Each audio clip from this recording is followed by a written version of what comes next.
os dois. Mas, para nossa grande surpresa, quando Deus dá o dom, né, dá o talento, né? Aí a gente chamou eles, não, nunca peguei na bandeira, não, pela primeira vez. E aí encheu os olhos tanto do meu como dos outros dois instrutores, e foram bem enfáticos. Disse, olha, se não coisa aqui, eu vou levar para o Rio de Janeiro. Mas como Deus prepara todas as coisas, o Diego está no Rio de Janeiro. Foi para lá, né? E a gente até mandou a carta de recomendação lá para a Federação Carioca. Ele foi aceito na época, foi fazer lá. Levei para até, acho que complementar melhor, fazer um mestrado lá, alguma especialização. E depois retornou a Aracaju. Mas ele volta do Rio de Janeiro para o Rio de Janeiro de novo, só que numa função que ele conhece bem também, né? A fisiologia do esporte, e vai trabalhar no grande clube do futebol brasileiro. Então aqui eu quero aproveitar e desejar boa sorte, né? Sorte não, né? Continuidade, né? Porque quem Deus trabalha não é questão de sorte, só dá continuidade aí. E aí Levi também vem somar. Vamos segurar Levi para esse ano, né? Quem sabe o próximo ano ele está no time aí, está na equipe aí grande do futebol brasileiro. Tranquilo? Levi é da turma de 2017? Isso. Foi 2017, foi, Levi? Foi 2017. 2017. Pronto. E agora, como profissional, você vai fazer parte da melhor turma da escola. Eu fiz o desafio lá, não foi? Fiz o desafio, com certeza.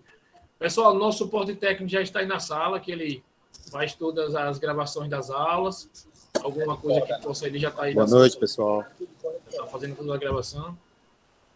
Bom, já são 20 horas e 3 minutos. Hoje vou ser um ouvinte, né?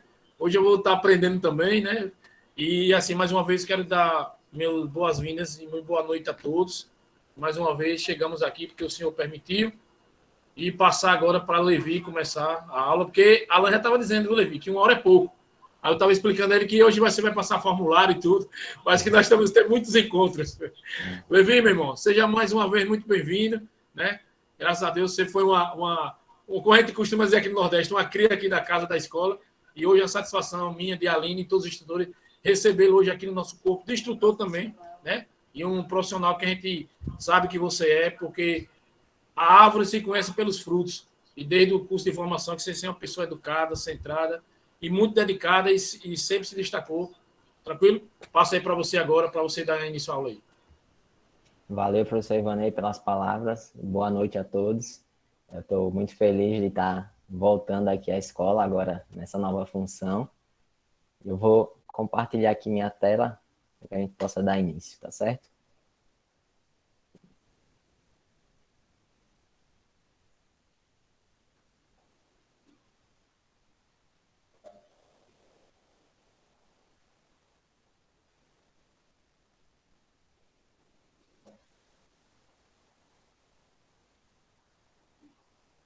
Pronto, está carregando aqui. Vocês estão conseguindo ver a tela já? Já. Positivo. Perfeito. Show. Pronto, então vamos dar início hoje a essa nossa conversa, nesse bate-papo. Boa noite. Que a gente vai ter hoje. Boa noite, pessoal. Bom, aqui no Google Meet eu não consigo ver o chat, nem quem está entrando, nem o rosto de vocês aqui, né? Só a tela mesmo. Então, qualquer coisa que, se porventura acontecer de cortar por causa da internet, vocês não conseguiram me ouvir direito, ou a imagem, os slides não estiver aparecendo, eu peço que alguém me avise aqui, por favor, porque eu não vou estar conseguindo ver o rosto de vocês, nem vendo o chat. Eu acho que não tem como, né, nessa função aqui no Google Meet, mas qualquer coisa eu peço que aconteça, qualquer coisa que acontecer durante esse nosso encontro virtual, vocês me retornem, tá certo? Perfeito. Não tem como você ver quando está apresentando, não, mas eles podem ir no chat. A Aline também está atento. Boa noite também, Júnior. Nosso pilar mental já está na sala também. Mas tranquilo, Levi. Está perfeito. Pronto. Bom, mais uma vez. Boa noite, pode falar. Boa noite, Jair. Desculpe interromper. Eu tive um probleminha aqui com a internet, mas já estou em sala de aula. Já fez a chamada? Ainda não, Jair. Ivanei, quer fazer a chamada? Não, Jair. Aline, a gente está acompanhando aqui porque a gente está visualizando quem está na sala e quem não está, já para adiantar, mas pode ficar tranquilo. Viu? Ok.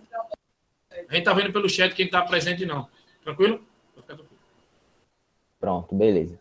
Então, vou dar início agora esse nosso encontro virtual, né? Em que eu vou falar um pouco sobre introduzir vocês ao tema que eu vou estar à frente, junto com o professor Ivanei, com a Aline, com os outros instrutores da escola, que é a fisiologia na arbitragem de futebol. Então, o que é que a gente vai ver hoje, né? O que é que eu vou trazer aqui para vocês para a gente iniciar esse nosso bate-papo? Primeiramente, eu vou falar com vocês sobre o que é fisiologia, explicar para vocês o que é isso da fisiologia, né? Que função é essa que eu vim aqui desempenhar e fazer com vocês, que é de fisiologista, né? Para que vocês possam entender melhor do que se trata, né? Isso. Depois, vou conversar um pouco com vocês sobre as características do jogo de futebol, né? Quais são as principais características do jogo, como a gente pode entender algumas coisas e trazer para a arbitragem de futebol para que a gente possa melhorar o desempenho dentro de campo, né? Após esses dois tópicos, um outro tema que eu vou conversar com vocês é sobre as exigências do jogo, né? Quais são as demandas impostas dentro do jogo, demandas físicas, fisiológicas como um todo, né? Mas as demandas físicas, mentais, que o jogo pede, como a gente fala na linguagem coloquial mesmo, que o jogo exige, né? Por fim, eu vou conversar um pouco com vocês sobre as lesões que existem na arbitragem de futebol, trazer um pouco do perfil, dos tipos de lesões que geralmente ocorrem. E no final, vou explicar para vocês um formulário para a gente iniciar uma avaliação, fazer essa avaliação inicial para que eu possa conhecer um pouco melhor de vocês, o histórico de saúde de vocês, o histórico de atividade física, de prática de esportes, para que a gente possa encaminhar o trabalho da melhor forma possível, né? Essa é um questionário inicial. Eu gosto de fazer uma comparação com um médico, por exemplo, quando vocês vão no médico, antes de qualquer coisa, né, que o médico passa ali com vocês de diagnóstico, ele passa um exame primeiro, né? Então, a mesma coisa eu vou fazer aqui com vocês, né? Eu preciso conhecer vocês melhor, como são muitas pessoas, são mais de 50 alunos, né? E a gente está vivendo uma pandemia, é difícil a gente selecionar um dia para que a gente possa fazer isso presencialmente, pessoalmente. Por isso, essa avaliação, eu vou passar esse formulário para vocês, é um formulário online para que vocês possam preencher, mas que no final da aula eu vou explicar melhor para vocês como é que vai funcionar essa questão desse exame inicial que eu vou fazer para conhecer melhor vocês, tá? Então, primeiramente, o que é fisiologia, né? A palavra fisiologia, deixa eu só colocar a caneta aqui para explicar melhor para vocês. Pronto, então, essa palavra fisiologia, ela é um termo que vem do grego, e que se a gente for separar aqui, logia significa estudo, né? Estudo ou ciência, e o físio significa corpo. Então, se a gente for desmembrar essa palavra e pegar o que cada parte dessa significa, a gente consegue entender que fisiologia significa o estudo ou a ciência do corpo. No caso, o corpo humano, que é composto por que somos nós, na verdade, né? Então, é o estudo do ser humano, o estudo do corpo humano, o estudo da função dos tecidos, dos órgãos e sistemas que compõem o corpo humano, no caso da fisiologia humana, né? Que é aqui que nós tratamos aqui.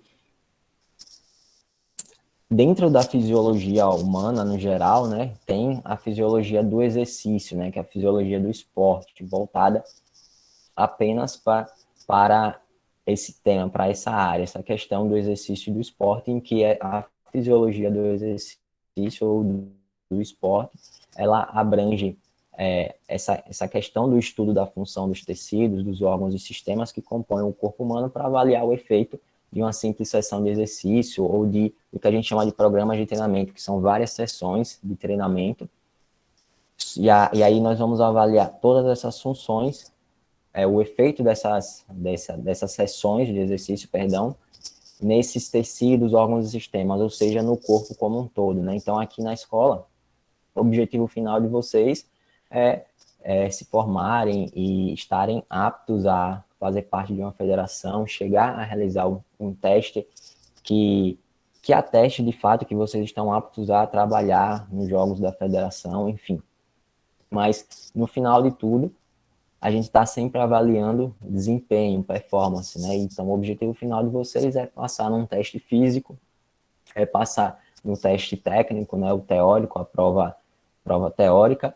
Então, a gente vai estar sempre avaliando o desempenho de vocês, né? Então, essa vai ser a função que eu vou fazer aqui, junto com os outros profissionais da escola, que é monitorar e avaliar o desempenho de vocês.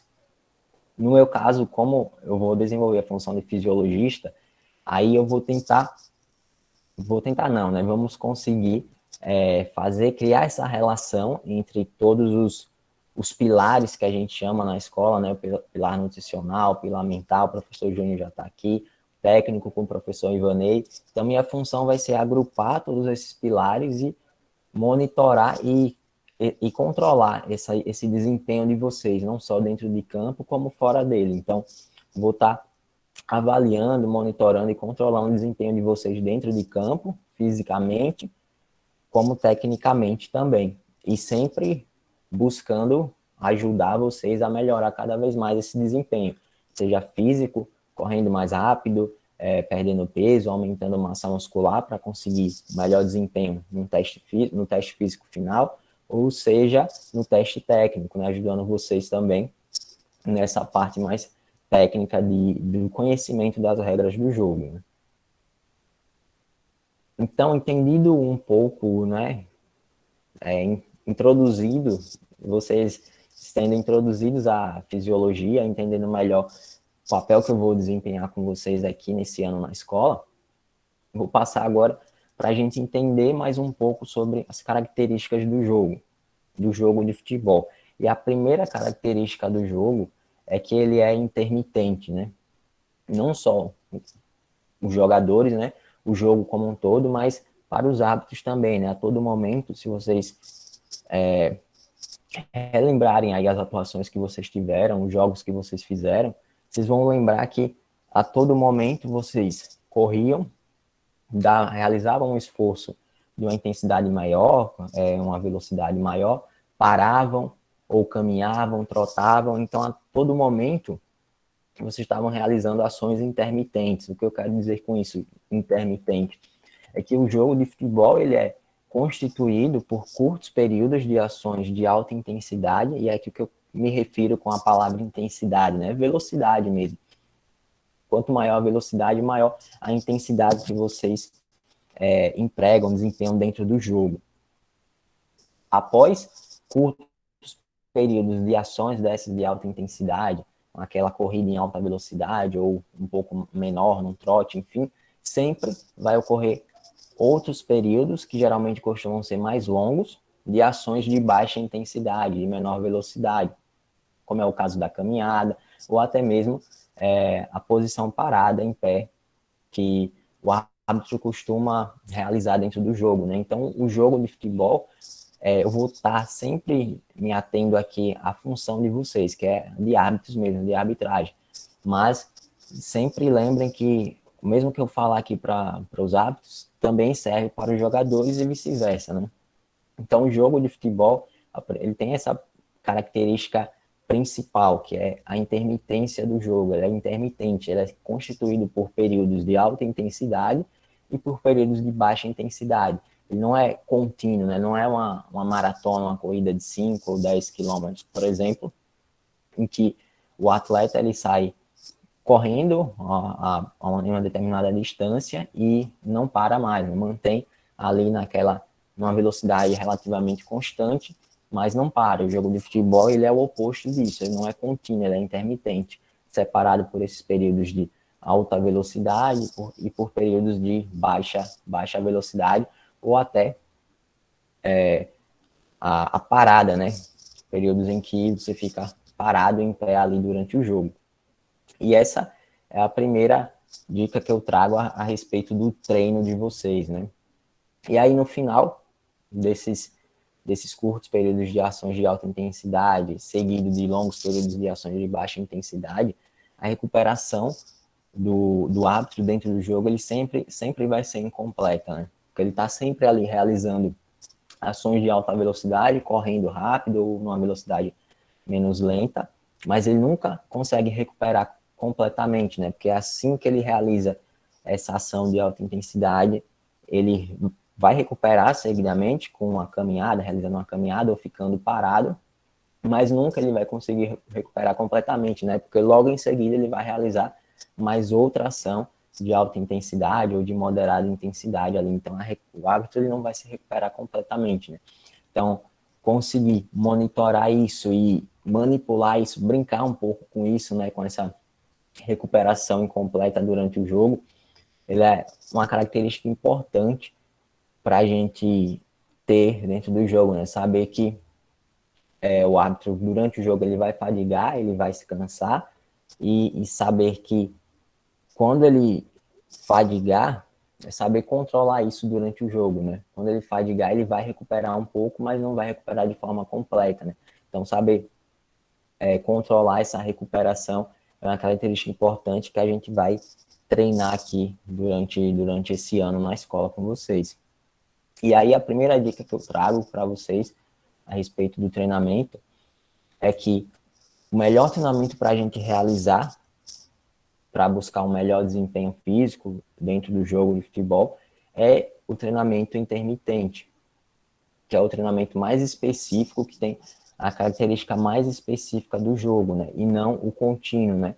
Então, isso também não quer dizer que vocês nunca devem realizar um treinamento contínuo, né? Muito pelo contrário, vocês podem até realizar, principalmente ali naquelas sessões de recuperação, que a gente chama de regenerativo, mas a maior parte das sessões de treinamento, dos treinos que vocês forem realizar, eles devem ser de caráter intermitente, né? Porque o jogo é assim, né? Então, quando vocês forem trabalhar, quando vocês forem apitar, bandeirar, vocês vão realizar essa mesma característica, né? Sempre realizar períodos de ações de alta intensidade, sprintando, né? Correndo em velocidade máxima ou uma velocidade um pouco menor, mais moderada, seguido de outros períodos de ações de baixa intensidade, como trote, uma caminhada, ou até a parada, ficando em pé mesmo, ali no campo, né? Então, o treinamento ele também precisa ser dessa forma, né? Ter essa característica intermitente para se assemelhar ao jogo, né? Esse tipo de treinamento intermitente tem muitos estudos na literatura mostrando que ele é o melhor tipo de treinamento mesmo para a gente conseguir alcançar um melhor desempenho físico dentro de campo, né? Então, a maior parte das sessões dos seus programas de treinamento devem conter treinos intermitentes, né? Com essas características de períodos de alta intensidade seguido por períodos de baixa intensidade. Talvez vocês já tenham ouvido a nomenclatura HIIT, né? Treinamento intervalado de alta intensidade. Ele é um treinamento que é um tipo desses treinamentos intermitentes, né? Um dos métodos de treinamento intermitentes, né? Esse treinamento intervalado, né? Que sempre intercala esses períodos de ações de alta com períodos de baixa intensidade. Então, essa já é a primeira dica que eu deixo aqui para vocês, né? Incorporem essas sessões de treino intermitente. Beleza? Levi, Oi. parabéns aí, pessoal. Veja que é uma coisa inovadora na escola, né? A gente unimos antes, sempre todo curso a gente faz um acompanhamento, né, do que tem a melhorar, e aí, como acordo com a coordenação pedagógica, a necessidade de um fisiologista. Então, Levi, parabéns, aproveitem bastante, tenho certeza que vocês vão crescer muito mais. E até, Levi, estava pensando aqui agora, quando a gente faz, nós que somos analista de campo da CBF, ou analista de campo ouvido, a gente usa muito no termo técnico, né? O árbitro praticou deslocamento, tiro curto, tiro longo. Eu vou botar agora essa palavra, intermitente, viu? Vou botar lá no meu relatório agora, vai ser diferente. Aí, foi bom, já copiei aqui, viu? Já serviu para mim também. Vou botar intermitente lá e vou deixar sem dizer o que é, para ver se alguém me perguntar. Eu sei, os tiros curto e longo, porque quando se avalia o árbitro, a gente faz isso também, como se o árbitro, o deslocamento dele foi bom de campo. Então, parabéns. E vocês, alunos, aproveitem bastante mesmo, porque estou bastante satisfeito de aí, viu? Já trouxe algo para mim também, já peguei aqui para mim. Oh, que bom, que bom. Então, eu vou dar continuidade aqui. Pessoal, se vocês tiverem alguma dúvida ou quiserem fazer alguma colocação, fiquem à vontade, tá? Podem interromper a qualquer momento aqui, tá? Eu não estou vendo aqui o rosto de vocês, nem o chat, né? Não consigo ver, mas vocês podem abrir o microfone e interromper em qualquer momento, beleza? E aí, outra característica do jogo é que eu acredito que vocês também já perceberam de cara, assim que entraram na escola, né? É que o futebol, ele é multicomponente, né? Ele tem vários componentes que compõem o jogo, né? Ou, melhor dizendo, vários pilares, né? Que eu acho que é a palavra que vocês estão mais acostumados quando entraram na escola, né? Então, vocês já tiveram lá na jornada aula sobre o pilar social, vão ter hoje sobre o mental, tiveram também a parte técnica e vão ter ainda também, já estão iniciando agora, né, com essa parte física, mas ainda vão ter mais, e vão ter mais aulas também de cada pilar desse, né.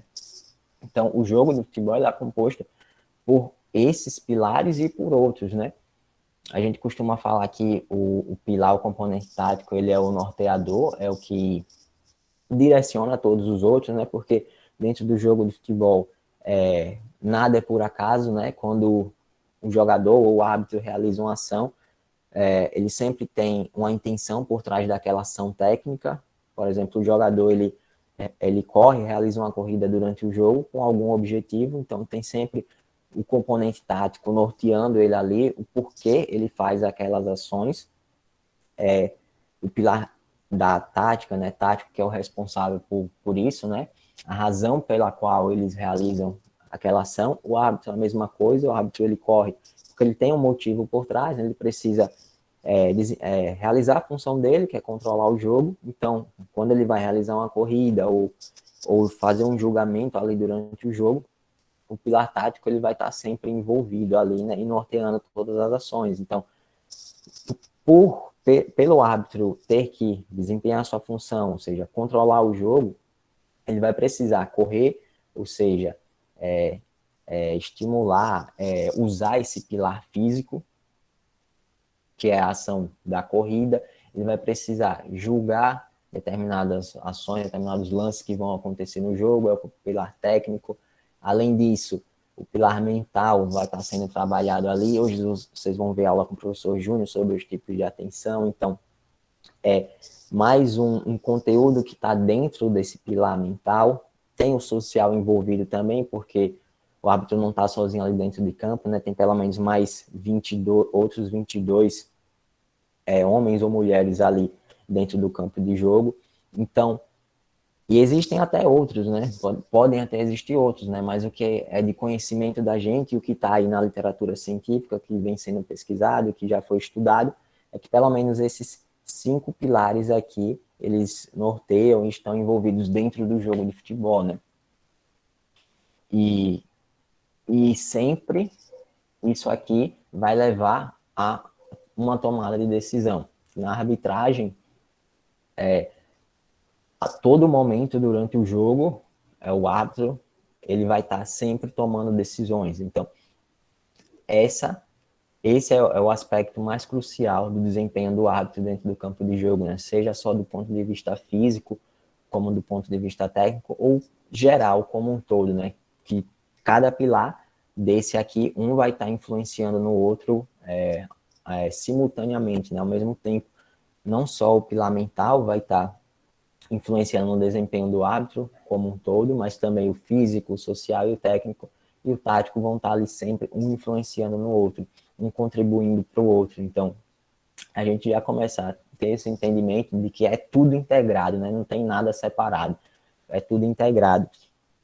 E aqui, mais outro ponto da função que eu vou desempenhar aqui como fisiologista com vocês, que é justamente fazer essa integração, né?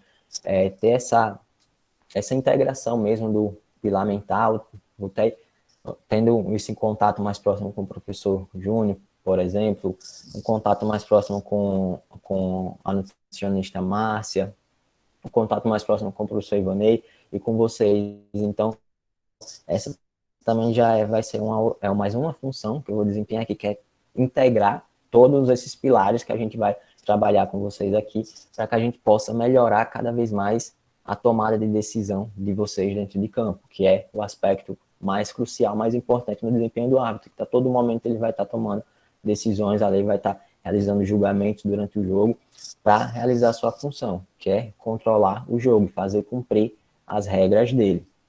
Então esse já é mais outra característica do jogo, né? Que é tudo integrado, né? São vários pilares que sempre estão ali influenciando na tomada de decisão do árbitro. E aí eu trouxe para vocês aqui alguns dados da literatura científica do que a gente tem hoje na ciência pesquisado. E aqui trouxe estudos com árbitros não só do Brasil, mas também da Inglaterra, da Itália e de outros países, árbitros de diferentes níveis de competitivos, né? Árbitros que trabalharam no nível maior do seu país, né? Nacional, nos campeonatos de primeira liga nacionais, como também de séries de níveis mais inferiores, né, como segunda, terceira divisão da Espanha. São alguns dados que eu também trouxe aqui para tentar assemelhar ainda mais com o nível de vocês, mas também mirando sempre lá em cima, né? Trouxe alguns estudos aqui de dados de árbitros top de nível de FIFA, e muitas vezes quando eu passar para vocês aqui esses resultados dos estudos, talvez vocês se assustem um pouco com o nível de desempenho dos dados, né, com a qualidade dos dados, mas entendam que sempre tudo pode ser aplicado para o contexto de vocês, né? Por mais que vocês não estejam ainda, né? Por mais que vocês não estejam ainda numa Série A, por exemplo, do Campeonato Brasileiro, trabalhando nesse nível competitivo, mas é sempre bom a gente acompanhar e conhecer o desempenho desses caras, né? Saber quem são esses árbitros, né? Como é o desempenho deles, o quanto eles correm, como é que eles realizam suas tomadas de decisões, enfim. Eu trouxe aqui alguns dados para que a gente possa conhecer melhor e entender melhor essas questões. Então, o primeiro dado que eu trouxe desse estudo aqui da literatura científica é sobre a distância total que o árbitro de campo ele percorre dentro de um jogo de um nível competitivo alto, né? Por exemplo, aqui nessa barra mostra quantos metros, em média, um árbitro de campo da Série A, nesse estudo aqui, ele percorreu durante uma partida de futebol. Então, esses resultados que eu vou trazer para vocês aqui é sempre em média. Ele vai variar para mais ou para menos, mas na média dos árbitros que fizeram parte do estudo, foi esse resultado, né? Então, aqui na Série A, de vários jogos que foram analisados, os autores do estudo, eles verificaram que os árbitros da Série A, eles percorreram, em média, 10,5 km, né? Quando a gente olha os árbitros da Série A italiana, eles percorreram bem mais, quase ali 13 km em média, né? E quando a gente olha para os árbitros da Premier League, já correram um pouco menos. Aqui eu trouxe também, os autores desse estudo também analisaram os árbitros do campeonato japonês, que eles percorreram ali em média 10 km. Então, o que esses dados já dá para a gente perceber é que um árbitro de futebol de campo, o árbitro central, né, o árbitro de campo, ele percorre ali em média de 9 a 13 quilômetros durante o jogo.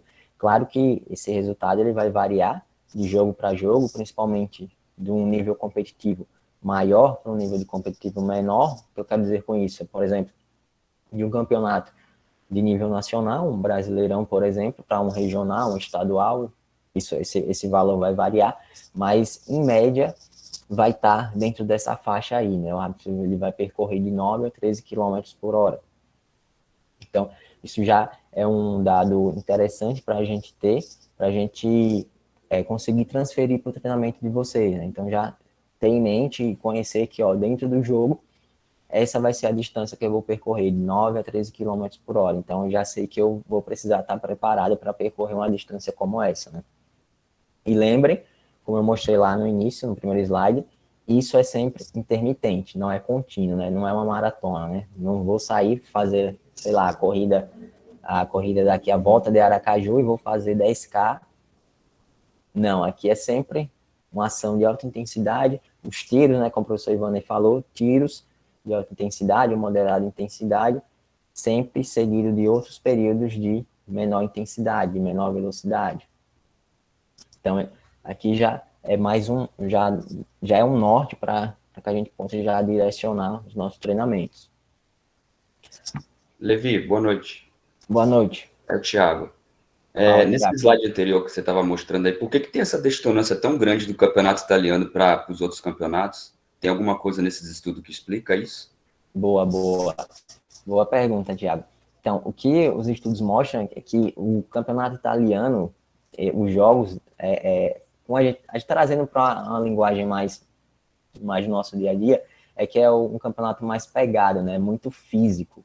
O componente físico ele é muito gritante dentro do jogo no campeonato italiano, né? Então, os jogos que os árbitros realizam lá, eles têm menos períodos desses tiros de alta intensidade e baixa intensidade. Então, eles acabam percorrendo distâncias cada vez maiores, porque o jogo é mais pegado, a bola rola mais, vamos dizer assim, na linguagem coloquial, né? É muito mais físico, né? Então, eu acho que vocês quem acompanha os jogos já devem ter ouvido isso nas narrações, nas transmissões dos jogos, né? Sempre os comentaristas falando que o campeonato italiano ele é realmente mais pegado, mais físico. Então, e a gente acaba vendo isso quando a gente olha para esses dados dos árbitros, né? Que eles acabam percorrendo distâncias maiores, né? Não só nesse estudo, mas em outros também, a gente consegue ver que, em média mesmo, o árbitro de lá da Itália, ele corre, isso aí mesmo, 13 quilômetros, que ele percorre, né? 13 quilômetros. É isso mesmo, por conta de ser um campeonato com essa característica mais forte, né? De ser mais físico, né? Da bola rolar menos, né? Vamos dizer assim, né? É um jogo mais direto. Professor Alan. Fala, Alan. Esses dados aí, eles são baseados não só no tipo de competição, no tipo de jogo, como também do perfil do árbitro. Isso. São muitos fatores, né, que vão influenciar na distância total que o árbitro vai percorrer, né? Não só fatores relacionados ao próprio árbitro, mas também o contexto do jogo, se é jogo dentro ou fora de casa de uma equipe determinada, o público, a torcida. Eu até trouxe alguns fatores aqui que vão influenciar, vou mostrar para vocês mais para frente, mas são muitos fatores, né? Todos os fatores relacionados àqueles pilares lá, não só com relação ao árbitro, técnico, tático e físico do árbitro, mas também o social envolvido ali, o mental, enfim. São muitos fatores que vão influenciar, mas o que a gente vê hoje nos estudos da literatura é que, em média, que a gente vê nos dados, né, que estão disponíveis aí, é que, em média, é isso aí que o árbitro vai percorrer mesmo. Seja num campeonato, num jogo de um nível competitivo mais alto possível, a nível internacional, seja naquele de menor nível regional, por exemplo, né? Em média, está nessa faixa aí a distância que o árbitro percorre, o árbitro de campo, né? E os assistentes está em média 5 quilômetros. 5 quilômetros costuma ser metade do que o árbitro de campo ele percorre dentro ali do campo. Marcos. Fala, Marcos. Dentro dessa questão do árbitro, da velocidade do campo, do parâmetro do campo, os colegas aí que já apitam há mais tempo aí, pode me informar também. Existe assim uma manha ou um macete para você passar para a galera como o árbitro deve correr diagonal, para facilitar mais, ele está mais próximo do lance? Perfeito. Isso. O que eu aprendi até na Boa escola noite a mesmo. todos. Desculpa aí pela demora, consegui conectar agora. Desculpa aí, professor, te interromper. Tranquilo. Tamo junto. Então, essa corrida diagonal, né, para o árbitro conseguir realizar, ela é recomendada, né? Porque parece ser o melhor padrão de corrida para o árbitro realizar ali durante o jogo mesmo.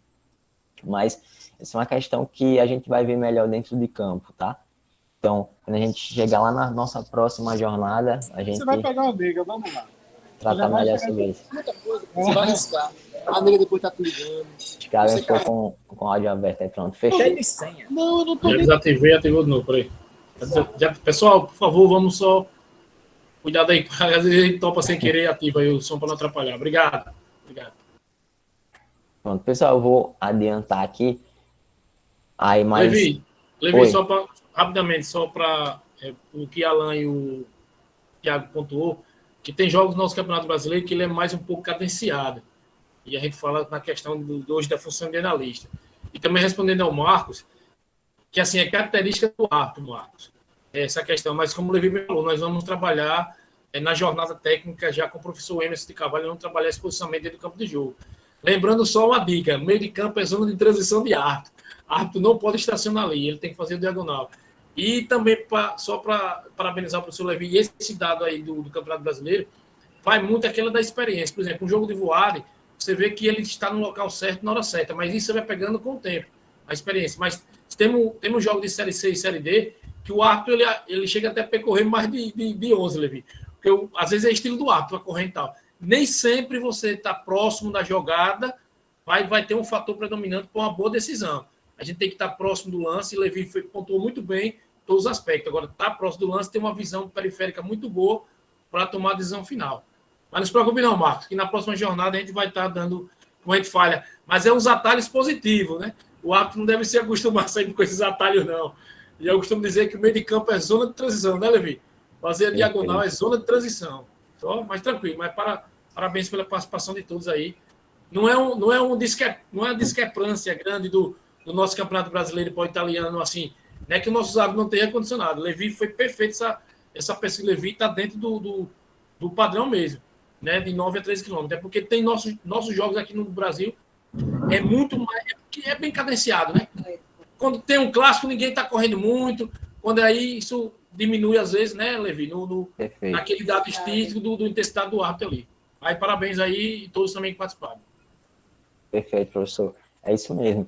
São muitos fatores que influenciam, né? E um deles é esse que o senhor falou também, o sistema de jogo da equipe, né? O modelo de jogo do treinador. Então, por exemplo, pegar se vocês forem trabalhar, por exemplo, um jogo do Barcelona, por exemplo, que é uma equipe bem característica, ou do Manchester City, de Guardiola, por exemplo, que a gente conhece que o sistema de jogo deles é mais de posse de bola. Então, tem muito toque de bola. Então, o árbitro que trabalha num jogo do City, por exemplo, ele vai percorrer o quê? Uns 9 quilômetros, 8, 9, bem pouco, ele vai correr menos, né? Porque o que gira mais é a bola, né? A equipe costuma manter muito a posse de bola e correr menos dentro do jogo, né? A bola é que corre mais, vamos dizer assim, né?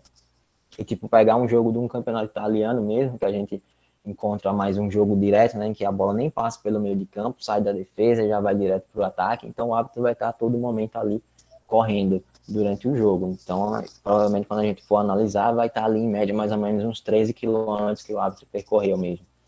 Mas são muitos fatores que influenciam, mas na média é esse intervalo aí mesmo que a gente vai encontrar de vocês aí que vão percorrer durante o jogo, né? Quem tem um relógio aí com GPS que consegue marcar, já é bom começar a usar durante o jogo e começar a ver por vocês mesmos, né? O quanto vocês percorrem dentro do jogo ali. É bom também para a gente começar já a ter uma noção melhor do nosso desempenho dentro de campo, né?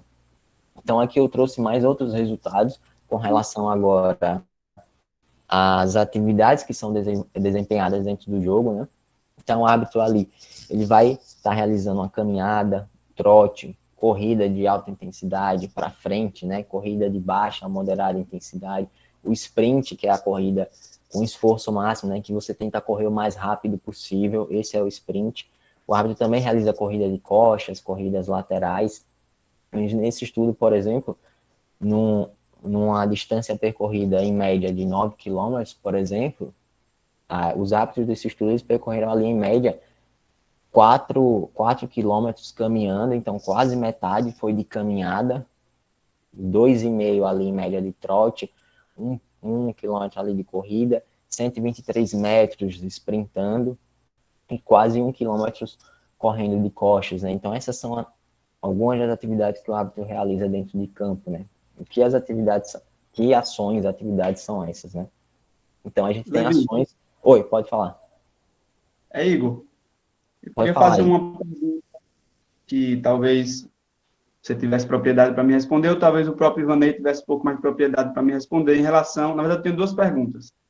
A primeira é a seguinte: em relação àquela disparidade, você falou que existem vários fatores. Um deles pode ser a superfície de jogo, o tamanho do gramado, para justificar corrida maior, corrida menor, ou todos os gramados que você colocou lá naquela lista seguem o mesmo padrão? E a Não, segunda pergunta, ah, pode falar. que aí você já responde de uma vez só, é a seguinte: em relação a esse gráfico que está aparecendo agora na nossa tela, essa variedade de exigência do jogo, de exercícios, quanto mais variável esses esforços físicos que o árbitro vai fazer, caminhada, trote, corrida, sprint, enfim, quanto mais variado for, maior é o risco de lesão. Boa, excelente pergunta. É Tiago? Não, Igor, Igor. Então, Igor, com certeza, com relação àquela sua primeira pergunta, a superfície do campo, né, vai influenciar, sim. Se a gente pegar um gramado perfeito, né, ali, superfície bem plana, é muito mais fácil correr, né, bem melhor até correr. Então, e pega um campo mais esburacado, mais desnivelado, fica mais difícil correr. Então, com certeza, isso vai influenciar na distância total que você vai realizar. Com relação à segunda pergunta das atividades aqui, não, não tem, assim, nenhum estudo que tenha mostrado que quanto maior for que no meu conhecimento, né, quanto maior for essa variedade das atividades, das ações realizadas dentro do jogo, maior é esse risco de lesão. O que dá para a gente entender é que essa variedade de ações, elas vão ocorrer a todo momento, né? A gente vai fazer mais de uma, menos de outra, como a gente viu aqui nesse gráfico, né? Parece que a caminhada é a atividade que é mais realizada durante o jogo, em que a gente percorre dentro de campo uma metragem maior, mas essas outras aqui que eu vou passar para vocês agora, elas vão também ser realizadas, né? Dificilmente você não vai realizar uma dessas ações aqui, porque o jogo pede isso, né? Exige isso do árbitro, né? Então, continuando aqui continuando a responder sua pergunta também, o jogo é separado por essas ações de baixa e alta intensidade. O que é isso, intensidade? Velocidade. Levem como velocidade. Então, baixa velocidade e alta velocidade, né? Então, as ações de baixa intensidade, que eu vou trocar agora, porque uma das ações é simplesmente o ato de ficar em pé, parado no jogo, que o árbitro realiza durante o jogo, sim, né? Com maior ou menor intensidade, mas tem momentos do jogo em que ele vai ficar em pé, parado ali mesmo.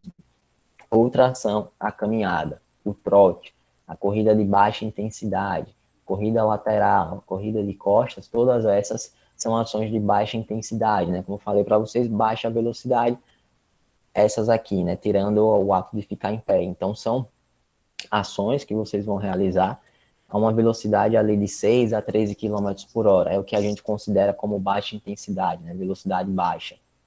Então, todas essas ações, dificilmente, Igor, você não vai realizar dentro de campo, sabe? A probabilidade é muito alta de você realizar todas essas, porque o jogo pede isso, sabe? Então, em pé, a ação de ficar em pé, a caminhada, o trote, a corrida de baixa intensidade, eu nem vou falar, né? Porque com certeza o árbitro realiza dentro de campo.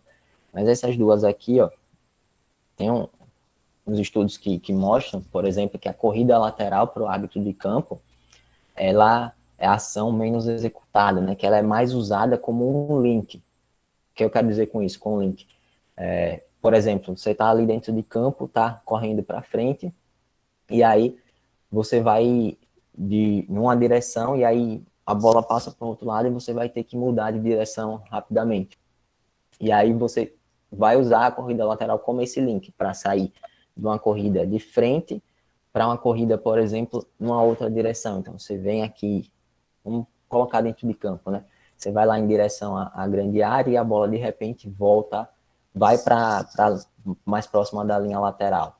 Então, o que a gente costuma observar é que quando você vai mudar de direção, geralmente o árbitro ele costuma usar essa corrida lateral para fazer essa troca, essa mudança de direção, né? Sair de uma direção e ir para outra. Então, costuma usar como um link mesmo. Dificilmente o árbitro de campo ele vai estar usando essa corrida lateral, correndo lateralmente, né? Quem vai usar mais isso é o árbitro assistente. A corrida de costas, por exemplo, muito pouco usada também pelo assistente. E também, comparada às outras, não é tão usada pelo árbitro de campo, mas já é uma ação, uma atividade mais usada do que a lateral. Por exemplo, a corrida de costas, o árbitro usa muito quando ele está saindo de um lance e ele quer manter controlando aquele lance, né? Quer continuar olhando para o lance, tendo a visão da bola, enfim. Ele quer continuar, de fato, controlando aquele lance, mas sair dali para ir para uma outra zona do campo, né? Então, ele costuma usar muito essa corrida de costas para fazer essa ação, né? Então, por exemplo, um tiro de meta, que o árbitro vai dar início, né? Pedir para que o jogador dê início ao tiro de meta. Então, ele sai dali daquela zona do campo de costas para controlar aquele lance, aquela ação que o jogador vai desempenhar, mas ao mesmo tempo ele quer sair daquela zona e ir para uma outra, sei lá, mais próximo do meio de campo, enfim, para já ir acompanhar o próximo lance que vai vir, né? E sem perder aquele lance anterior, sem perder a realização do tiro de meta, né? Então, a corrida de costas, ela costuma ser muito usada nesse momento aí. E aí, dessas ações de baixa intensidade, o árbitro ele vai sempre sair de uma dessas ações para ir para uma ação de alta intensidade, né? Aí entra a característica, o caráter de intermitência do jogo, né? E as ações de alta intensidade são aquelas de maior velocidade, já que a gente considera acima dos 13 km por hora. Então, a corrida de moderada intensidade, ali entre 13 a 18 km por hora. A de alta intensidade, acima dos 18. E os sprints, que são as corridas em que o árbitro busca correr o mais rápido possível, né? Então, essas são as ações que o árbitro vai desempenhar dentro do jogo, né? Então, dificilmente você não vai realizar uma dessas, né? Dificilmente. Mas com relação a essa questão de quanto maior a variabilidade, maior o risco de lesão, assim, não tem estudos que mostrem isso, mas eu acredito que não tem uma relação, Igor. Acredito que não tem uma relação, porque essas são ações que você vai desempenhar durante o jogo. O que vai levar à lesão é a dose, sabe? O que a gente costuma falar no meio do futebol é essa frase aqui: o que mata a planta água demais mata a planta, água de menos também mata a planta. Então, é a dose que é a responsável, tanto pela melhora do desempenho, quanto pela lesão que vai ocorrer, né? Então, a dose que vai servir como remédio ou como veneno, né? Então, ela que... Professor. Boa noite. Boa noite, pode falar. Professor Iago falando. O senhor vai passar nas aulas práticas, eu não sei se vai ser agora nas aulas práticas, algum macete, tipo, para a transição dessas corridas. Porque uma ideia que eu tenho se o cara tá num sprint aí, numa corrida de alta intensidade, se ele for para um trote, se ele for para uma parada do nada, ele acaba tendo uma lesão mais rápido, vai acabar forçando ali o joelho, algum músculo, entendeu? Alguma coisa assim. Aí, no caso, se eu vai passar algum macete, não sei. Tem algum macete para o cara fazer essa transição de velocidade ou direção, mudar a direção sem forçar tanto ali o joelho, a articulação? Igor, não existe macete. Aí é treino. É treino, tem que treinar. E não tenha medo, não tenham medo de realizar essas ações de alta intensidade, né? Claro que vocês precisam tomar uma precaução, principalmente com relação ao terreno de jogo, né? Às vezes tem ali um buraco que você pisa em falso e pode causar uma lesão de contato mesmo. Mas eu vou até falar mais para frente quando eu trazer essa questão das lesões, mas não tenham esse medo de realizar esses sprints, essas ações de alta intensidade, porque elas vão se realizam dentro do jogo, né? E eu vou conversar melhor com vocês sobre isso, mas com relação a esses macetes, a gente vai nas jornadas, nas aulas presenciais, né? Porque falando aqui no online é meio difícil, mas não se preocupem quanto a isso. Quando a gente estiver lá dentro de campo mesmo, presencialmente, a gente vai sempre estar olhando vocês, sempre monitorando vocês e dando essas dicas, esses macetes que vocês possam precisar ali durante as aulas e as jornadas. Não se preocupem em contar isso, porque a gente vai estar sempre conversando com vocês, tá?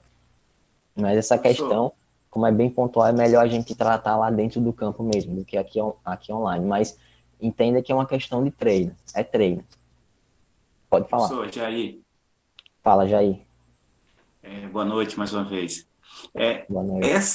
Essa questão da preocupação do colega que antecedeu a minha fala aí, Sim. ela é como o senhor havia pontuado em relação a treino. E há uma série de coisas que envolve piso, tipo de Perfeito. calçado, Isso. né, treinar, o que se faz no jogo, tudo isso é de suma importância para que a gente tenha uma performance melhor dentro de campo e que, de alguma forma, a gente, não é que vai ficar livre, mas vai se preservar ao máximo em relação à lesão.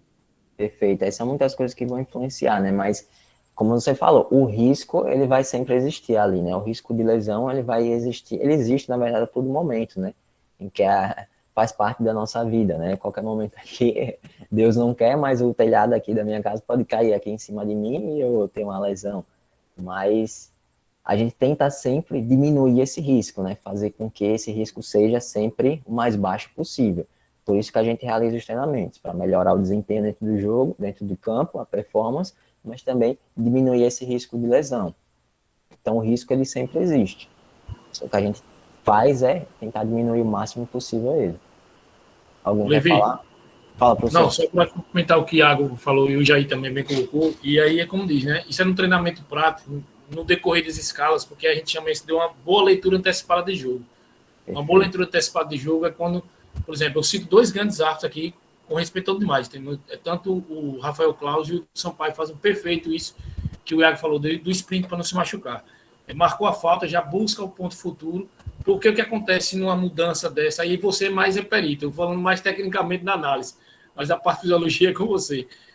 Geralmente, quando uma contusão, quando o árbitro, ele não tem uma leitura mais antecipada de jogo para já prever um possível contra-ataque da equipe, uma possível tomada de bola que vai gerar um contra-ataque, e a gente fica aqui retido na infração, e aí quando vem aquela bola lançada, aí eu vou para o meu tudo ou nada. Aí eu faço uma mudança, sim, eu posso ter... Mas se eu tenho uma boa leitura antecipada, já marquei a falta, já saio, eu já vou naquele ritmo ali, eu não vou forçar muito minha musculatura. Estou falando análise tecnicamente de analista, na arbitragem, mas você, não sei se deu para ajudar o Iago ou o Jair, você pode até complementar aí. Professor. Perfeito. Alan. Fala, Alan. A gente observa muito, pelo menos eu particularmente, eu observo muito nos árbitros mais experientes do Brasileirão, que inclusive a gente coloca isso em prática de uma maneira muito prática também, de que quando a gente dá a arrancada de uma velocidade menor para maior, a gente observa que no momento em que uma jogada é parada de forma repentina, por exemplo, no contra-ataque, quando ao contra-ataque que sai um gol, a gente observa que esses árbitros, eles em algum momento, ele desacelera de uma forma moderada, justamente para não fazer aquela parada brusca. E aí já conta a experiência também, né? Sim, sim. E é treino também, né? Essa desaceleração faz parte do treino. Então, a corrida ela é composta por uma fase de aceleração, em que você inicia a ação, a fase do sprint, e tem a última fase, que é a desaceleração. Então, isso é treino. Da mesma forma como a gente treina para correr mais rápido, para acelerar mais rápido, a gente precisa treinar também essa desaceleração. É treino. E o que o professor Ivanei falou é totalmente certo. Tem até comprovação científica. Eu trouxe até aqui nos slides, tá lá no final da aula, que essa é até uma característica dos árbitros de alto nível mesmo, né? Essa questão de antever o lance que está acontecendo ali, né? Esses árbitros de um nível maior, trabalham em níveis competitivos maiores, eles têm essa característica de antever o lance, né? De já prever o que vai acontecer, o que pode acontecer em sequência, né? Enquanto ou árbitros de menor nível mesmo, né, competitivo, eles são mais reativos ao lance, né, eles reagem mais ao que está acontecendo no jogo. Então, isso tem até comprovação científica. O que o professor Ivanei falou é completamente correto e em linha até com o que a gente vê na ciência. Então, essas ações de baixa intensidade que a gente vê aqui, elas vão ser predominantes durante o jogo. O que eu quero dizer com isso? Elas vão ser as mais realizadas durante o jogo. Aqui a gente mais vai realizar durante o jogo, enquanto as ações de alta intensidade, por mais que elas não sejam as que vão ser mais realizadas durante o jogo, elas vão ser determinantes para o jogo. Por isso que é importante a gente realizar esse treinamento com ações de alta intensidade, né? Não é porque existem poucas ações dessas durante o jogo, quando a gente compara com as ações de baixa, que a gente não vai treinar elas, né? Muito pelo contrário, a gente deve treinar elas porque elas, por não serem predominantes, mas elas são determinantes no jogo. Por que isso? Porque as ações que antecedem o gol, por exemplo, que é o momento mais importante do jogo ali, o gol, ele ocorre em ações de alta intensidade, né? Antes de acontecer o gol, que a gente tem observado aí na ciência, é que as ações que são realizadas antes do gol acontecer são ações de alta intensidade. Então, antes do gol acontecer, geralmente se realiza uma corrida de moderada, de alta intensidade, ou um sprint, por exemplo, né? Então, extremamente importante para o árbitro ele estar preparado para isso, né? Que ele consiga realizar essas ações de alta intensidade. E aqui nesse outro estudo, a gente vê que a predominância dessas ações não é tão grande, mas elas são bastante determinantes. Então, durante o jogo, quando a gente observa os 90 minutos aqui embaixo, no eixo horizontal aqui, intercalando momentos de 15 minutos, né, de 0 a 15, até os últimos 15 minutos do jogo, lá no segundo tempo, a gente observa que tem uma redução da distância percorrida em alta intensidade, né, de corrida em alta intensidade. Então, logo no início do jogo, a gente observa que há maior distância percorrida em alta intensidade do que quando a gente compara os momentos finais do jogo, né? Quando a gente olha ali no segundo tempo também, ocorre nos primeiros 15 minutos do segundo tempo uma maior distância percorrida durante o jogo, nessa etapa, né? Então, o que a gente observa é que os 15 primeiros minutos, tanto do primeiro quanto do segundo tempo, eles são cruciais ali para o árbitro, né? Porque as ações de alta intensidade, elas costumam ocorrer mais nesses períodos do jogo, né? Nos primeiros 15 minutos, tanto do primeiro quanto do segundo tempo. Então, a gente já começar a entender isso já é importante para que a gente possa direcionar o nosso desempenho. Entender que nos primeiros 15 minutos vão ocorrer muitas ações de alta intensidade, né? E aqui nesse gráfico, eu já trouxe a porcentagem das ações de corrida em alta intensidade. Então, durante os 90 minutos do jogo, mais uma vez aqui, de 15 em 15, que foi observado nesse estudo, aqui já são dados de jogadores e que vai refletir no desempenho do árbitro, como a gente viu lá no gráfico anterior, 23% das ações de corrida em alta intensidade numa partida, durante 90 minutos, 23% dessas ações ocorrem nos primeiros 15 minutos, ali no primeiro tempo, e 22% nos primeiros 15 minutos do segundo tempo. Então, quase metade das ações, de todas as ações em alta intensidade, de uma corrida de alta intensidade, ali próximo dos 18 km por hora, quase metade dessas ações vão ocorrer nos primeiros 15 minutos. Então, essa também é uma informação importante para que a gente esteja preparado ali durante o jogo, de entender que os 15 minutos iniciais, tanto do primeiro quanto do segundo tempo, o árbitro vai realizar as mais ações de alta intensidade, né? E aí vai diminuindo ao longo do jogo, claro, né? Os jogadores e o árbitro também vai reagir a isso, né? Vão fadigando, né? Vai ocorrendo fadiga, o cansaço vai aumentando. Então, no decorrer do jogo, ao longo do tempo, até o final do primeiro, do jogo como um todo, no segundo tempo também, ocorre essa diminuição dessas ações, porque vai ocorrendo a fadiga, né? Vai aumentando o cansaço, enfim. Então, lá nos minutos iniciais, nos 15 primeiros minutos, a gente já vai observar essas maiores ações em alta intensidade. E a gente observa ali nos primeiros 15 minutos, tanto do primeiro quanto do segundo tempo. Aqui nesse estudo, a gente vê a porcentagem das atividades que são realizadas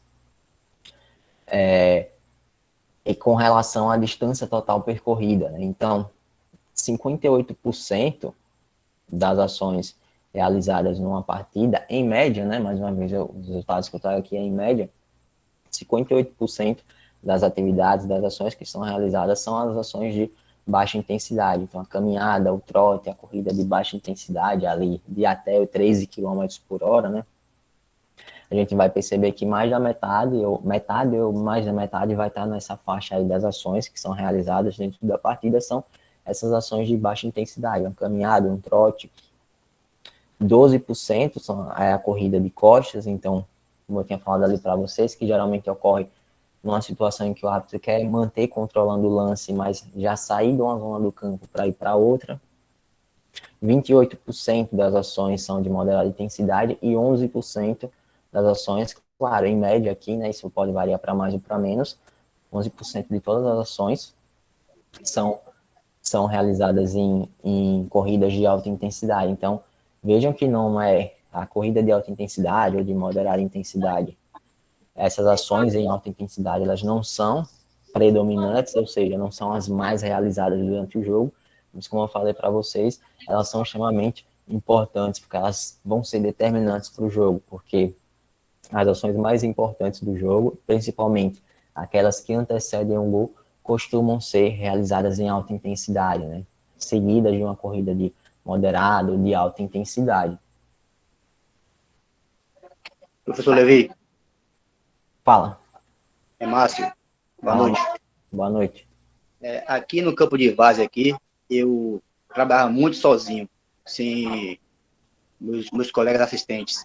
Sim. E tinha bola que era da zaga diretamente para o ataque, eu tinha que virar o campo de jogo todinho, correndo. Bastante.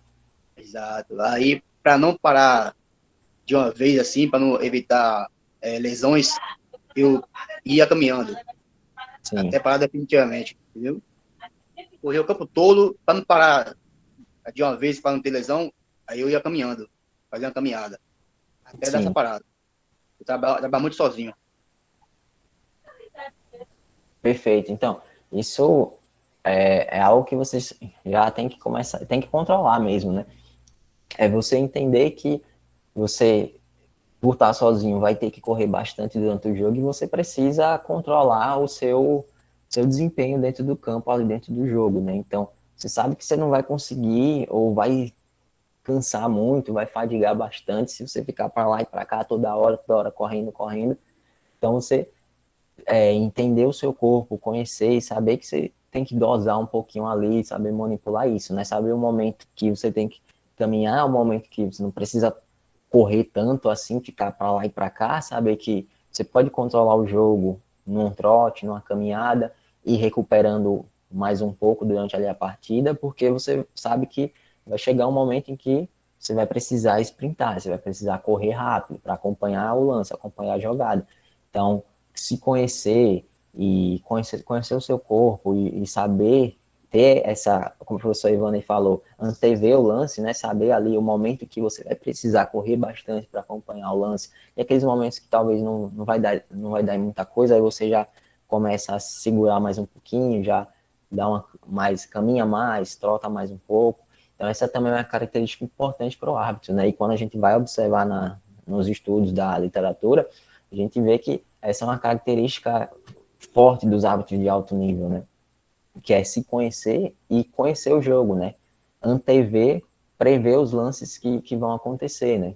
E saber usar isso a seu favor, né? Saber a hora de correr o mais rápido possível, ou seja, a hora de sprintar, e saber a hora também de dosar mais um pouco ali esse desempenho, né? Utilizando mais de uma caminhada, de um trote, enfim. Mas é como tá aqui, a gente tem que analisar o que o jogo está pedindo naquele momento, né? O que o jogo está exigindo naquele momento, né? Então, conhecer o seu corpo é muito importante também.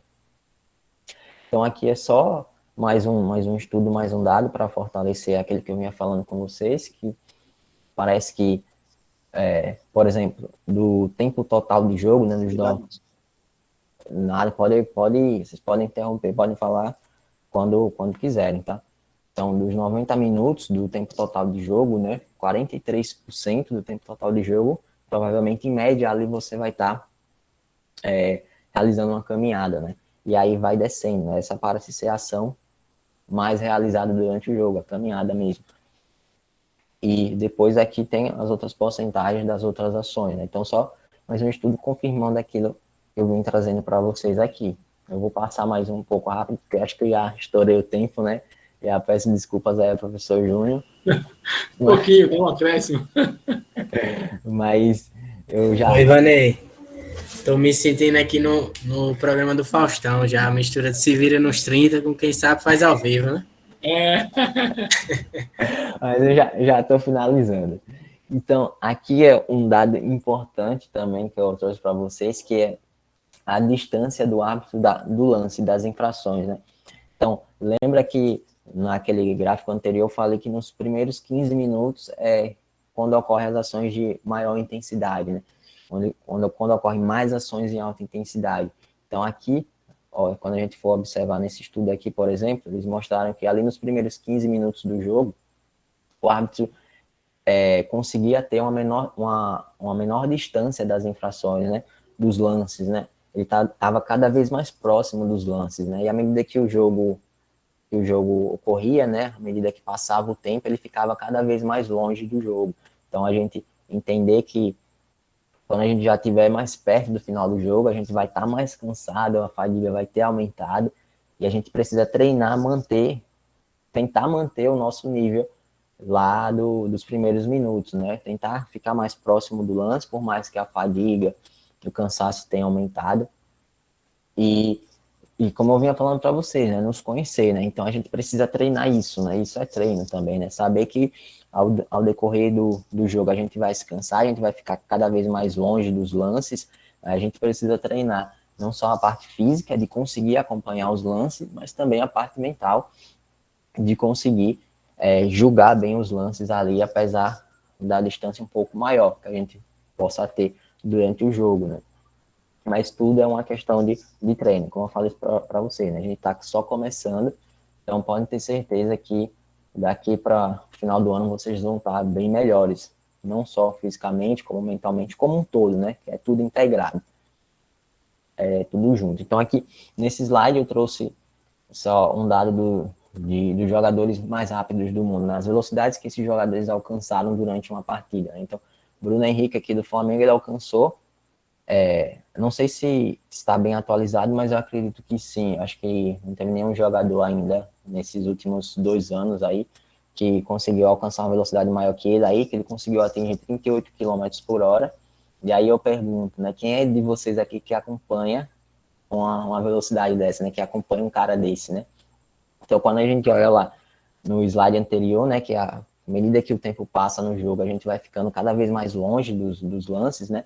Treinar isso é extremamente importante, né? A gente conseguir não acompanhar ele, mas estar bem próximo do lance, né? Mantendo ali pelo menos os 10, 20, de 10 a 20 metros de distância do jogador que vai estar com a bola ali, que vai estar protagonizando o lance durante o jogo, vai ser extremamente importante para o árbitro estar acompanhando ele, né? Então, eu acho que poucos aqui acompanhariam algum desses caras, né?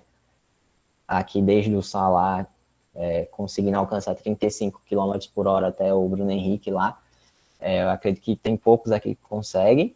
Os que conseguem, parabéns, vamos manter esse nível e vamos até tentar melhorar nesse ano. E os que não conseguem, não se assustem, tá, galera? Você vê aí o cara correndo 38 km por hora e você começa a pensar, mas eu não consigo acompanhar ele de jeito nenhum agora. O nível que eu tô aqui, professor, se tirar o 3, eu alcanço ele. Mas não se preocupe, cara, quando a gente, daqui pro final do ano, vocês vão tá voando. Agora, eu preciso do compromisso de vocês e da disciplina para que a gente possa caminhar junto e conseguir alcançar um resultado extraordinário mesmo. Eu quero ver vocês correndo aqui, pelo menos, já perto dos 35 km para acompanhar o Salah, beleza? O professor vai vir e vai deixar todo mundo voando. Então, pessoal, continuando, eu já estou chegando no final. Aqui eu só trouxe alguns dados sobre frequência cardíaca. Talvez alguns de vocês já tenham um frequencímetro e conseguem monitorar isso, já tenham verificado isso durante os treinos de vocês, né? Verificado a frequência cardíaca de vocês. Então, durante um jogo, o árbitro, ele, em média, vai estar ali entre os 85% a 95% da sua frequência cardíaca máxima, né? Vai estar trabalhando dentro dessa faixa, em média, né? Ele vai alcançar isso aí durante o jogo. Então, quando a gente olha os batimentos cardíacos por minuto dentro do jogo, aqui nesse gráfico, por exemplo, a porcentagem do tempo total do jogo, a gente vê que ele vai passar a maior parte do tempo, tanto no primeiro como no segundo tempo, ali numa faixa de 160 a 170 batimentos por minuto, né? Então, já é uma faixa que dá para nos ajudar a direcionar ali no treinamento também, começar a treinar e ficar mais nessa faixa aqui, ali próximo dos 80% aos 90% da frequência cardíaca máxima.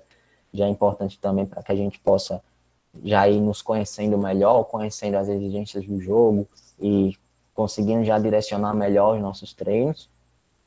Aqui com relação à distância das infrações, né? Mas outro estudo que mostrou que ali nos primeiros minutos, é quando o árbitro está, nos primeiros 15 minutos, quando o árbitro está mais próximo dos lances, né? E à medida que o tempo vai passando, ele vai ficando cada vez mais longe. Então, treinar essa questão também vai ser muito importante para a gente aí ao longo do ano. E aqui eu trouxe algumas questões com relação ao desempenho cognitivo, né? Então, esse estudo aqui mostrou que o árbitro, ele toma pelo menos 137 decisões durante o jogo, que são observáveis, né? Que dá para a gente anotar, observar ali. 137, pessoal, então não é brincadeira, né? A função que a gente desempenha dentro de campo, não é para qualquer um, mas é treino, né? Como eu falei, é treino, é treinável isso. Dessas ações, 60% é feito em comunicação com os árbitros, assistentes ou com o quarto árbitro, então a equipe de arbitragem. Então, percebam que uma alta porcentagem dessas decisões é feita sempre em conjunto, né? Os árbitros, eles também, num outro estudo foi verificado já uma maior número de decisões, né? Ali em média de 200 a 250 decisões que são feitas de, pelo menos, de faltas ou não faltas durante o jogo, né? Então, pelo menos, das decisões que o árbitro tem que tomar ali, se é falta ou não, do julgamento que ele tem que fazer, pelo menos 200 decisões são feitas ali durante o jogo. Dessas, 75 são feitas com relação a se a bola está ou não fora de jogo, 45 para marcar ou não uma falta. Então, percebam que o número de decisões que vocês têm que tomar durante o jogo é muito grande, né? Não é fácil tomar essa quantidade de decisões dentro de campo, ainda mais com vários fatores influenciando, né? Sua própria capacidade física, o contexto, o gramado, a torcida, os próprios jogadores influenciando e vários outros fatores externos. Então, não é muito fácil. E aqui entra o pilar mental, que vocês vão treinar também aí junto com o professor Júnior, né? Então, não é brincadeira. Aqui, que eu falei com vocês, que eu tinha trazido alguns dos principais fatores que afetam esse desempenho cognitivo, esse desempenho mental dentro do jogo, né? O tamanho do público, o barulho, a reputação das equipes, né? Quanto maior a reputação, coloca ali uma pressãozinha maior ali no árbitro, por mais que a gente às vezes não seja tão consciente, acha que isso não influencia, mas no fundo, alguma coisinha ali influencia. O estágio do jogo, o momento do jogo, ali nos primeiros minutos, a gente já viu que, nos primeiros 15, a gente já viu que é onde ocorrem mais ações de alta intensidade, onde o árbitro tem que estar mais ligado, vai estar correndo mais. As decisões que ele já tomou dentro do jogo também vão influenciar nas decisões que vão vir pela frente, nas decisões futuras. Então, esses são 5 fatores muito importantes que influenciam ali o desempenho cognitivo do árbitro durante o jogo, né? O desempenho mental, né? E aí, deixo essa frase aqui para vocês, que o sucesso da arbitragem, vocês já se deram conta disso, né? depende da cidade do árbitro, de tomar decisões sob pressão, né? Então, a todo momento, todo esse grande número de decisões que vocês estão tomando dentro de campo está sempre sob pressão. E isso, aqui, para que a gente possa sempre alcançar o melhor desempenho, é treino. É treino, não tem como fugir disso. É treino, tem que treinar. E aqui, o que eu falei, que o professor Ivanei falou, que eu disse que tinha até comprovação científica, né?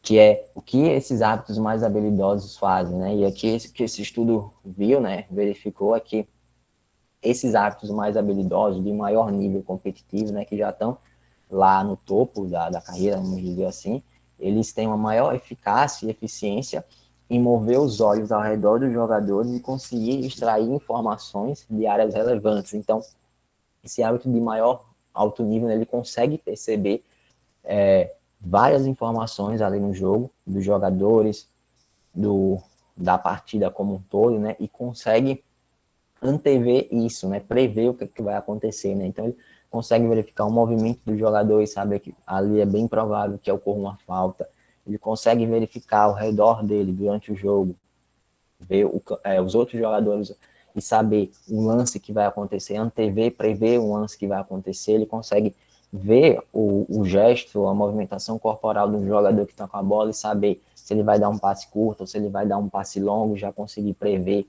se ele vai precisar correr em alta velocidade, ou se ele vai precisar só fazer uma caminhada, um trote, enfim. Então, essa é uma característica também treinável que a gente tem que começar a treinar, que é conseguir detectar essas informações que o jogo está passando para a gente a todo momento. Outra característica é essa capacidade de captar, que eu falei com vocês, essas informações do corpo do jogador, da orientação postural do jogador para a ocorrência de um evento chave ali durante o jogo, né? Seja de contato ou não, de falta ou não. Uma capacidade de identificar padrões ou sequências de jogo que ocorrem a todo momento ali, né? Então, conseguir entender que uma equipe, ela joga, ela busca ter uma maior posse de bola, que ela preza pelo passe, pela troca de passes, enfim, busca um jogo mais cadenciado, como o professor Ivanei falou. Então, essa também é uma característica desses hábitos de mais alto nível. Ele consegue identificar esses padrões do jogo, né? Consegue também identificar uma mudança de padrão, né? A equipe começa jogando mais cadenciado, depois de um tempo toma o gol e aí muda o modelo de jogo, a estratégia adotada para aquele jogo e começa a fazer um jogo mais direto, né? Fazer com que a bola saia ali da zona da defesa e passe direto para o ataque, sem passar pelo meio de campo. Então, estar antenado a essas questões também durante o jogo é extremamente importante para o árbitro, né? E o que tem sido visto, estudado e verificado na literatura científica é que essas são características de árbitros habilidosos, né? Que estão lá no mais alto nível, né? E essas questões a gente já pode também começar a treinar com vocês aqui nesse ano. E outra questão, por fim, outra característica, na verdade, né, é a capacidade de prever, como eu vinha falando com vocês, né, de antever, prever prováveis ações que podem acontecer ali durante o jogo, né. Então, a todo momento, a gente vai estar percebendo, captando informações e agindo. Então, é só isso que a gente faz dentro do jogo como hábito. É perceber e agir, perceber e agir, perceber e agir. Então, é um bote que a gente está dirigindo com os dois remos, né? Um bote tem dois remos. Um bote da percepção, um remo da percepção e outro remo da ação. Então, não basta só a gente perceber, ficar captando informação, ficar vendo a orientação postural do jogador, saber para onde ele vai correr, saber o que ele vai fazer, qual ação técnica ele vai realizar, se é um passe curto, um passe longo, se ele vai finalizar, não vai finalizar. Não adianta a gente só perceber essas questões e não agir, né? Então, a gente tem que perceber, captar essas informações e agir a todo momento. E é isso que o árbitro faz dentro de campo. Ele está sempre a todo momento observando, analisando o jogo, fazendo sua função, controlando o jogo, fazendo as regras serem cumpridas e, a todo momento, captando informação e agindo, captando informação e agindo. Então, o árbitro está sempre nesse loop, né? De percebendo informações e agindo a todo momento. E essa é a principal característica que a gente vai treinar aqui com vocês, né? Essa capacidade de perceber informações e agir, perceber e agir, perceber e agir. Tá sempre nesse loop. E aí são questões que eu vou trazer para vocês nos momentos futuros, né? Que são até dúvidas que existem na literatura, né? Que a gente ainda não tem um conhecimento completo sobre essas questões, como, por exemplo, como é que os árbitros extraem essas informações relevantes, importantes dos jogadores para fazer seus julgamentos dentro de campo, né? Para fazer cumprir a regra do jogo, né? Como é que eles extraem essas informações? Que informações são essas, né? A gente já tem algumas respostas na literatura, na ciência, mas a gente ainda precisa estudar mais, ver mais essas questões, né? Quais estratégias que o árbitro utiliza para fazer os julgamentos dele, então como ocorre esse processo, né? Até que ponto fatores internos, como a ansiedade, a fadiga, externos, como a pressão da torcida, o barulho, enfim, influenciam o árbitro, né? Essas são questões para o nosso próximo encontro, dúvidas que até existem na literatura e que não estão bem respondidas, né? Mas que a gente vai tentar trazer para vocês aqui. E chegando já no final, com relação às lesões, o que a gente sabe hoje na ciência é que o árbitro ele costuma ter lesões sem contato, né? Dificilmente o árbitro tem aquela lesão de contato, né? Que é a do choque, né? Isso ocorre bastante com os jogadores, né? Mas como o árbitro não tá jogando, né? Então dificilmente vai ocorrer uma lesão por contato, por choque, né? A maior parte das lesões ocorre sem contato, né? E 18 lesões em média ocorrem a cada 1.000 horas de jogo, né? Então, a cada 1.000 horas de jogo que você faz, em média ocorrem ali em árbitros de alto nível, né? Pelo menos 18 lesões a cada 1.000 horas de jogo. Então, esse parece ser um número ali em média que a gente tem observado na literatura que ocorre durante a carreira de um árbitro, né? Mas essas lesões, a maior parte delas, né? A grande maioria são distensões musculares, principalmente ali na parte posterior da coxa, que é um tipo mais comum de lesão que ocorre nos árbitros. E a principal causa dessas lesões, que eu acho que foi o que Igor perguntou, é a falta de exposição das ações de intensidade nos treinamentos, porque quando o árbitro vai para o jogo, ele não está acostumado a realizar essas ações de intensidade, não está acostumado a correr rápido nos treinos. E aí, quando ele vai para o jogo, não está acostumado a fazer essas ações, ele acaba lesionando. Então, o que a gente precisa começar a fazer é se expor a essas ações, né, de alta intensidade. Porque o jogo vai exigir isso, vai pedir isso. E aí, quando você está ali dentro do jogo, você não está pensando muito nisso. Eu não realizo, eu não treino correndo rápido, né, correndo em alta velocidade. O jogo vai pedir isso e você vai realizar. Você vai realizar automaticamente ali no jogo, né? E aí, se você não treina isso, o seu risco de lesão aumenta. Se você não está preparado para realizar essa ação, para fazer isso, o seu risco de lesão aumenta durante o jogo, né? Então, essa já é uma característica também importante da gente observar durante os treinos. Além disso, para diminuir esse risco de lesão, claro, começar a fazer sessões de treinamento de força, né? Treinamento de fortalecimento muscular e também monitorar a carga dos treinamentos, né? O esforço que vocês estão realizando durante os treinos, né? Que é o que eu vou fazer com vocês aqui na minha função de fisiologista. Monitorar essas cargas de treino e ajudar vocês aí a controlar melhor o esforço que vocês realizam durante os treinos, durante os jogos e conseguir controlar a recuperação também desses treinos e desses jogos para a gente tentar diminuir cada vez mais esse risco de lesão. E chegando no final, depois de ter passado, eu acho que uns 20, mais de 20 minutos, eu não vou passar o questionário de 1 a 1, pessoal,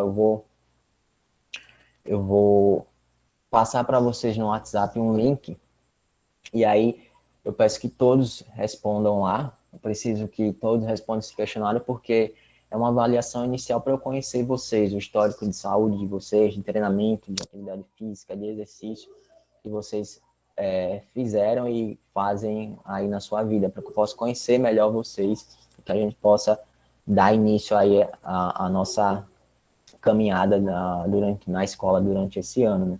Eu não vou passar, eu até tinha deixado ela aqui aberta para passar com vocês, mas acabou passando um pouco de tempo. Mas qualquer dúvida que vocês tiverem na hora de preencher o questionário, tá? É bem simples, não tem muita dificuldade. Quando vocês abrirem o link, Se vocês tiverem alguma dúvida, podem entrar em contato comigo pelo WhatsApp e eu vou ajudar vocês, mas não tem dificuldade, pessoal. Eu vou deixar o link lá no grupo e eu peço que todos respondam, tá certo? Então, eu vou encerrar aqui. Agradeço a atenção de vocês. Tamo junto. Se ficou alguma dúvida, pode falar comigo. Eu acho que como deve ter passado muito do tempo, vocês também podem conversar comigo lá no WhatsApp, podem mandar mensagem, eu vou responder vocês e tentar tirar essas dúvidas com vocês. Se a gente não conseguir, eu vou buscar e vou trazer a resposta para vocês. Vocês têm aqui meu Instagram também, se preferirem mandar mensagem por lá, enfim.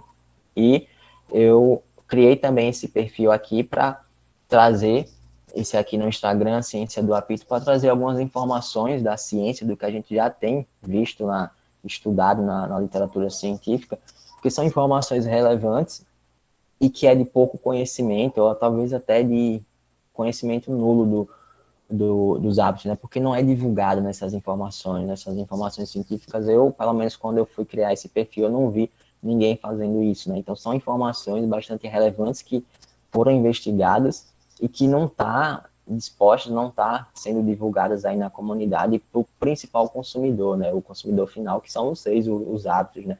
Essas informações não chegam para vocês, né? Então o que eu vou tentar fazer trazer essas informações para vocês. Então, como a gente não tem esse contato a todo momento, né, próximo, eu resolvi criar esse perfil para divulgar informações e trazer informações para ajudar vocês a sempre alcançar um melhor desempenho dentro de campo, beleza? Então, quem quiser seguir e acompanhar o que eu vou estar trazendo lá, eu acho que vai ser de grande valia para vocês, pessoal.